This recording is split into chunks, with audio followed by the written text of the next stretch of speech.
Bom, pessoal, hoje nós vamos dar uma recapitulada no que nós vimos sobre os ácidos e falar também sobre as bases inorgânicas. Então, a gente viu dentro de ácidos, a gente está usando a definição de Arrhenius, que ácido é aquele que em solução aquosa vai liberar como único cátion o H+, ou H3O+. Esse H3O+, se ele estiver na água, H2O mais o H+, dá esse H3O+. Então, toda fórmula inorgânica que começa com H tirando a água, vai ser, então, um ácido inorgânico. HF, HCN, H2S, H2SO4 e assim por diante. Dentro desses ácidos, eu tenho algumas divisões. Por exemplo, a primeira divisão é entre hidrácido e oxiácido. Hidrácido é aquele ácido que não tem a presença de oxigênio. Oxiácido tem a presença de oxigênio. Quando eu tenho um hidrácido e vou nomear, o nome é ácido, nome do elemento e final hídrico. Por exemplo, HF, como F é o flúor, ácido fluorídrico. CN vai ser o cianeto, ácido cianídrico. S é o enxofre, do latim sulfurum, ácido sulfídrico. E assim por diante. Os oxiácidos, aqueles que têm oxigênio, na hora de nomear é um pouquinho mais complexo. Por quê? Porque eu tenho que pensar no ácido padrão, o ácido padrão que deu origem a ele, e aí então, pelo padrão, eu vou ver se aumenta um oxigênio, diminui dois oxigênio, para conseguir dar um nome dele. Como, por exemplo, se eu pegar aqui o HClO2, HClO3, HClO e HClO4. E o exercício pedir para que você nomeie esses ácidos. Você vai pensar, bom, quem é o padrão? O padrão é o ClO3. Então, o padrão eu vou nomear como ácido, nome do elemento, ico. Como o Cl é cloro, então aqui vai ficar ácido, uso o nome do elemento, e aí, no final, ico. HClO2. Se o padrão é ClO3 eu quero nomear o ClO2, o que aconteceu? Ele perdeu um oxigênio. Se ele perde um oxigênio, o nome dele vai para oso. Então, esse aqui vai ser o meu ácido. Continua o nome do elemento, mas agora eu coloco no final oso. HClO, quando não tem nenhum número, é 1. Então, se o padrão é 3 e ele foi para 1, quer dizer que agora ele perdeu 2 oxigênios. Se ele perde 2 oxigênios, do padrão perdeu 2, o nome dele vai para hipooso. Então, esse é o ácido hipo, nome do elemento, que é o meu cloro. E aí, no final, oso. Ainda, se eu tenho HClO4, se o padrão é 3 e para o 4 ele aumentou um oxigênio. Quando aumenta um, o nome dele vai para ácido per, nome do elemento, ico no final. Então, eu fiquei com ácido cloroso, ácido clórico, hipocloroso e ácido perclórico. As nomenclaturas derivadas do ácido padrão, esses são os ácidos padrões mais utilizados. Isso nós também já vimos numa aula passada. Agora aqui, eu tenho alguns casos especiais de nomenclatura, alguns casos que vão depender da hidratação desta molécula. Como assim? Se eu tenho uma fórmula e eu vejo que eu quero nomear algo como isso, H4P2O7. Eu sei que o padrão que eu tenho HPiO é H3PO4. Eu percebo então que eu não mexi só no número de oxigênios, eu mexi também nos outros números. Então aí eu vou ter duas opções. Ou eu peguei a minha molécula, fiz vezes 2 e diminui uma água, ou eu peguei uma molécula e tirei uma água. Como assim? De H3PO4 para eu chegar em H4, olha o que eu tive que fazer. Eu multipliquei essa molécula por 2, fiquei com H6, tirei uma água, foi para H4. O P, quando foi multiplicado por 2, ficou aqui 2. E o O, que era 4, 4 vezes 2 ficou 8, 8 menos 1, que eu tô tirando por causa da água, H4P2O7. Neste caso, o nome vai para piroico. Se esse era o ácido fosfórico, esse fica pirofosfórico. Então, você pega para nomear. Você vê que a molécula não está mudando só o número de oxigênio. Você vê que está aumentando o hidrogênio e aumentando os outros elementos também. Você tenta conferir isso. Parece que do padrão você fez vezes 2 e tirou uma água. Se sim, essa nomenclatura vai ser ácido piro, nome do elemento ico. Agora, se você pega uma fórmula como essa, HPO3, você sabe que o oxigênio não foi o único que mudou, que o H também mudou. Não era só o oxigênio. Bom, mudou, mas agora mudou para menos. Então, você testa. Dá a impressão que você tinha um padrão e tirou uma água? Bom, se o padrão é H3PO4, se o padrão é H3PO4 e eu tiro uma água, eu vou ficar, se eu tirei 2H, fico com um H só, um P só, se eu tinha 4 Os e tirei um, 3 Os. Se eu peguei o padrão e tirei uma água, o nome dela vai para meta-ico. Nesse caso, que era fósforo, metafosfórico. Então, essas duas outras nomenclaturas, elas são bem mais difíceis de aparecer, mas podem aparecer. Então, se você vê que a fórmula está muito estranha e o número de Hs também aumentou, é garantido que ele vai para pirofosfórico. Se você viu que é uma fórmula estranha, mas o número de H diminuiu, você confere para ver se ele está diminuindo realmente apenas uma água e aí vai para metafosfórico. Tudo bem? Isso quanto à nomenclatura. Bom, além da nomenclatura, nós temos aí da classificação quanto a hidrácido e oxiácido, nós temos ainda outras classificações. O ácido pode ser classificado de acordo com o número de hidrogênios ionizáveis, o número de H+, da estequiometria que ele vai liberar em meio aquoso. Por quê? Porque eu sei que o ácido em meio aquoso, vamos pegar aqui o HCl, em meio aquoso ele separa em cargas, separa em H+, mais Cl-. Definição de ácido para Arrhenius é substância que em meio aquoso libera como único cátion o íon H+, o cátion H+. Então, nesse caso, ele tem um hidrogênio ionizável. Se eu tivesse agora o ácido sulfídrico H2S, eu vou montar essa reação de ionização. Vai ficar H+, mais o S-. Regra do tombo. Se esse 2 aqui tá aqui embaixo, ele veio aqui de cima, então era S2-. Mas, para que a minha reação fique balanceada, se aqui eu tenho 2Hs, aqui eu vou colocar 2Hs. Ou, então, o H3PO4. Se eu disser que ele vai ionizar completamente, ele separa em H+, mais PO4-. Menos quanto? Esse número aqui, regra do tombo, veio aqui de cima. Agora, para balancear, tenho 3Hs, aqui eu tenho 3Hs. Número de hidrogênios ionizáveis é isso, o número de hidrogênio que pode se transformar, que pode se ionizar, formando esse cátion H+. Então, dá para classificar os ácidos também quanto ao número desses hidrogênios. Além disso, dá para classificar os meus ácidos quanto à sua força, eles serem fortes, fracos ou moderados. Mas essa força vai depender do grau de ionização. O grau de ionização vai me dizer quantos por cento da minha substância se ionizou. Foi 90% do HCl, é o tanto de HCl que se transformou em H+ e Cl-. Se eu tivesse 100 moléculas de HCl e, por exemplo, 90 moléculas apenas se separassem em H+ e Cl-, eu diria que o meu alfa vale 90%, porque esse alfa é a porcentagem de moléculas que separam cargas. E quanto mais moléculas, quanto maior for este meu alfa, quer dizer que mais moléculas se ionizaram.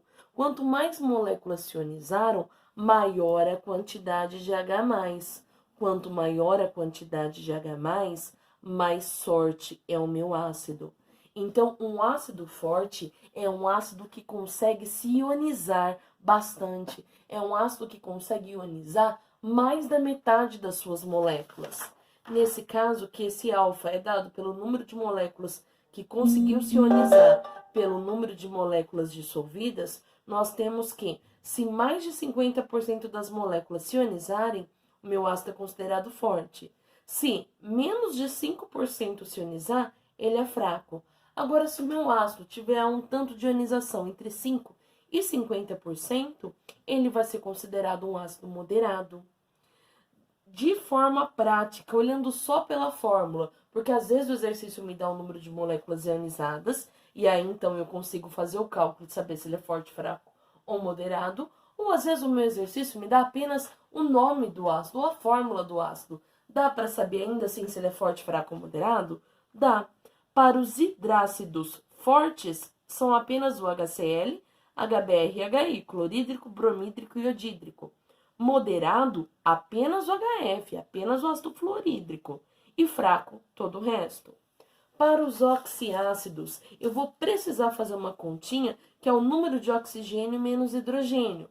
Por exemplo, se eu pegar esse HClO3, número de oxigênio menos hidrogênio, 3 menos 1, dá 2. Se essa continha der 2 ou mais, o meu ácido é considerado forte. Agora, se eu pego, por exemplo, o H3BO3, que é o meu ácido bórico, faço essa continha, 3 menos 3 deu 0. Se essa conta der 0, quer dizer que o meu ácido ele é fraco. E agora, se eu pego o ácido nitroso, HNO2, 2 menos 1 dá 1. Se essa continha der 1, o meu ácido é tido como moderado. Então, essas são algumas das classificações que nós temos para os ácidos. Sobre escala de pH e pOH, nós vamos falar num próximo momento. Por enquanto, a gente está só com as teorias, as definições e as classificações. Bom, quando a gente estuda ácido, vê que o ácido ele tem poder corrosivo, o ácido é algo perigoso, tal, nós vemos que existe um antídoto para o ácido. Se eu tenho uma queimadura de ácido, se a hora que eu acabei de me queimar com ácido, se eu jogar uma base, a base já neutraliza esse ácido. Por quê? Porque bases inorgânicas são antídotos para o ácido. É aquilo que vai neutralizar o ácido e acabar com aquele poder corrosivo dele. Mas o que é uma base? Pela definição de Arrhenius, base é uma substância que em meio aquoso vai se dissociar, vai separar em carga e liberar o H-. Por que para ácido eu falo ionizar e para base eu falo dissociar? Porque ácido, H com Cl, H com S, H com P e com O, é H com A metal. E A metal mais hidrogênio é ligação covalente. Para o ácido eu uso a expressão ionizar, porque ele não tem íon, ele vai ter que se transformar no íon para poder separar as cargas. Agora, no caso da base, vamos pegar uma base NaOH. Na é metal, O e H são ametais. Metal com ametal dá ligação iônica. Se o meu composto já é iônico, então ele em água, quando ele separa em cargas, nós dizemos que ele dissocia. Dissocia simplesmente separar as cargas que ele já tem. E ele já tem essas cargas porque ele é um composto iônico. Então, aqui, algumas bases que a gente usa no nosso cotidiano. O NaOH, que é utilizado na fabricação de sabão e no desentupimento de pias, o diabo verde que você compra no mercado. MgOH2, leite de magnésio, ele é um antiácido, combate a azia. CaOH2 é a cal hidratada, utilizada na pintura da parede. Cal, que o pessoal usa na construção. NH4OH, cal hidratada, tá? Que só cal é o CaO, que é o óxido de cálcio. NH4OH, que é o hidróxido de amônio, é o nosso amoníaco, utilizado na fabricação de fertilizantes. Eu coloquei primeiro no que eles eram utilizados, depois o nome químico deles. Esse primeiro é o hidróxido de sódio, esse é o hidróxido de magnésio, hidróxido de cálcio e hidróxido de amônio. Então, a gente percebe que a nomenclatura das bases começa sempre com essa palavra hidróxido, tá bom? As bases, elas podem ser classificadas como os ácidos? Sim. Como? A base, ela pode ser classificada primeiro quanto ao número de OH- que ela tem. Toda base que tem uma hidroxila, só um grupo OH-, como NaOH e KOH, é chamado de monobase. Se pela fórmula eu vejo que tem 2 OHs, eu chamo essa base de dibase, eu a classifico como dibase. Se eu tenho 3 OHs, tribase. Se eu tenho 4 OHs, tetrabase. É a minha primeira classificação. A base também é classificada quanto ao grau de dissociação, quanto ao tanto de moléculas que vão se separar em cargas. E isso vai depender um pouco da solubilidade, porque quanto mais solúvel é a minha base em água, mais ela consegue separar em cargas, mas ela consegue dissociar. De forma geral, as bases fortes são as bases formadas pela família 1A e 2A, com exceção do hidróxido de magnésio. Hidróxido de magnésio, mesmo o magnésio sendo da família 2A, não é uma base forte. Do berílio também não é muito, mas os outros da família 2A vão formar bases fortes. Todo o restante, de qualquer outro metal ou até do amônio, vão ser considerados bases fracas. Quanto à solubilidade, os elementos da família 1A, quando formam base, eles formam bases solúveis. O amônio, quando forma base, também é solúvel em água. Na família 2A, eles são menos solúveis que na 1A, com exceção do magnésio e do berílio, porque o magnésio e o berílio, eles são completamente insolúveis em água. Então, família 1A e amônio é totalmente solúvel. Família 2A, com exceção desses dois, é pouco solúvel. E esses dois, junto com todas as demais bases, são insolúveis em água. Depois, uma base, na hora de nomear a base, eu tenho que prestar atenção no quê? Se essa base, ela possui um NOx fixo ou um NOx variável. O que é um NOx? NOx é a carga mais provável do átomo, no caso da quebra de uma ligação. Por exemplo, todo mundo da família 1A quer perder elétron, então tem NOx mais 1.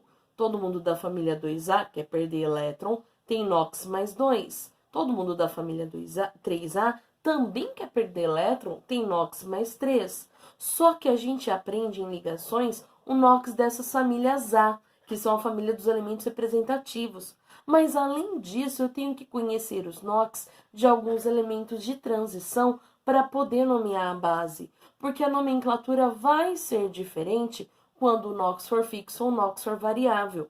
Dentro dos NOx fixos, além da família 1, 2 e 3, eu tenho a prata e o amônio, que os NOx são fixos em mais 1, o zinco e o cádmio, que os NOx são fixos em mais 2, e o bismuto, que é fixo em mais 3. Então, esses têm NOx fixos. Já o cobre, por exemplo, o cobre pode aparecer com mais 1 ou mais 2. O ouro pode aparecer como mais 1 ou mais 3. O ferro como mais 2 ou mais 3. E assim por diante. Então, esses elementos aqui são elementos que apresentam NOx variáveis. Na hora de nomear uma base que tem NOx fixo, eu coloco hidróxido D, o nome do elemento. Na hora de nomear uma base que tem NOx variável, eu preciso me preocupar com qual dos NOx eu estou utilizando. Se eu estou utilizando, se ele é variável, se ele pode ser mais 2 e mais 3. Então, na hora de nomear, eu preciso identificar qual o NOx daquele elemento. Por exemplo, aqui, ó, se a gente pega o NaOH, eu vou olhar, Na é família 1A, todo mundo da família 1A tem NOx fixo em mais 1. Se o NOx é fixo, na hora de nomear, eu vou colocar hidróxido D e o nome do elemento. Como nesse caso é sódio, Na é sódio, o nome fica hidróxido D, sódio. Agora, Fe. O Fe pode ter NOx mais 2 ou mais 3. Como que eu sei o NOx dele? Gente, regra do tombo. O número que estava aqui em cima, que é o número do NOx, foi tombado para cá. Então, esse 2 se refere ao ferro, porque a base ela só libera o OH- e mais nada. Então, nesse caso, FeOH2, pela regra do tombo ao contrário, esse Fe era 2 mais e o OH era menos. Então, o NOx do ferro nesta molécula é 2 mais. Na hora de nomear, quando é NOx variável, eu coloco hidróxido D, nome do elemento, mais NOx em algarismos romanos. Do tipo, se aqui é OH2, esse hidróxido de ferro, 2. Ou outro tipo de nomenclatura, quando é NOx variável, coloca hidróxido D, nome do elemento, e aí sempre eu vou ter um NOx maior e um NOx menor. Se eu for usar o menor, eu termino com oso. Se eu for usar o maior, eu vou terminar com ico. O ferro pode ser 2 ou pode ser 3. Se aqui eu quero 2, eu quero menor. Então, ele pode ser, se aqui é o menor, ele pode terminar com oso. Hidróxido ferroso. Agora aqui, eu vou nomear esse hidróxido de ferro. É o 3. Posso chamar de hidróxido de ferro 3. Ou, como o 3 é o maior NOx, eu posso usar essa outra nomenclatura e terminar o nome dele com ico. Hidróxido férrico. Vou nomear agora esse ZnOH2. ZN é fixo, NOx fixo. O NOx do ZN é apenas mais 2. Significa que na hora de colocar o nome, eu posso colocar apenas hidróxido de zinco. Não preciso colocar um algarismo romano se referindo ao número do NOx, porque esse NOx é fixo. Tudo bem, pessoal? Então, isso é o nosso começo de bases, são as classificações, a nomenclatura. Depois daí, a gente vai falar um pouquinho sobre escala de pH.